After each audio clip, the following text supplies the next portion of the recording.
Welcome, friends. This is Emmy. I'm so excited to be here with you today, celebrating summer together and on our Monotangle Mondays. And you're with Zen with Emmy on YouTube. Today, I'd like you to grab a piece of cardstock, and I grabbed about a 5x7, and I just cut that from a bigger piece, so that it would be something that I could put on my small stand anytime I wanted. Take a screenshot of this if you can, because these are the patterns that we're going to be making for our fireworks card today. I'm also going to use some really cool supplies, which I'll show you in just a moment. And we're going to end up with something like this. Now, this is the red version. And then I've also made one in blue. And I just think it's the most fun ever, and I hope you agree. So grab your cardstock if you haven't already had a chance to cut it up in a size that's manageable.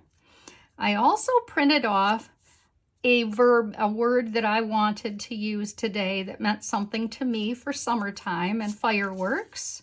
And what I did is turned it over and I put some chalk, any kind of chalk, just a piece of chalk.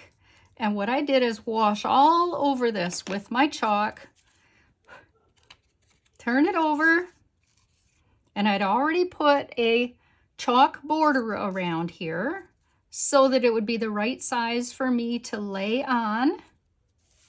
And then I'm going to use my micron pen, and I'm going to go over this.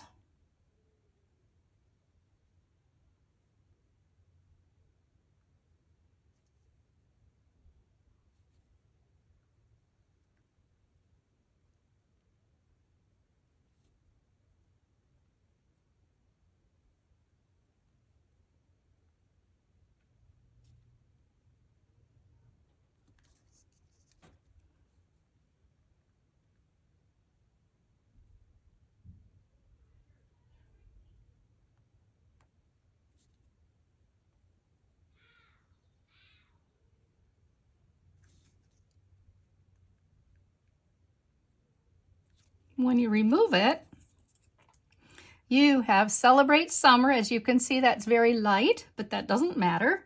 I can go over that now in pen.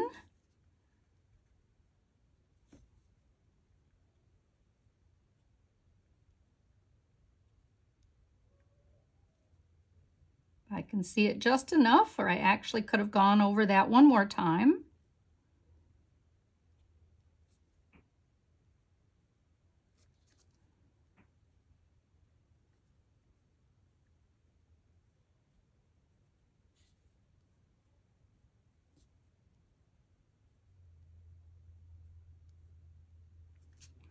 So now I've got my card all ready to go, and these are the supplies that I'm using.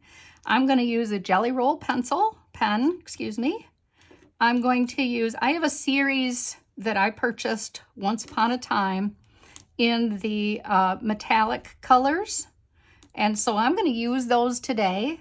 It's just an assortment, and you can get them online just about anywhere. They come in 6. And I like to turn over my paper that I'm using and make sure I'm using the right colors for this. So let's get started and just start laying some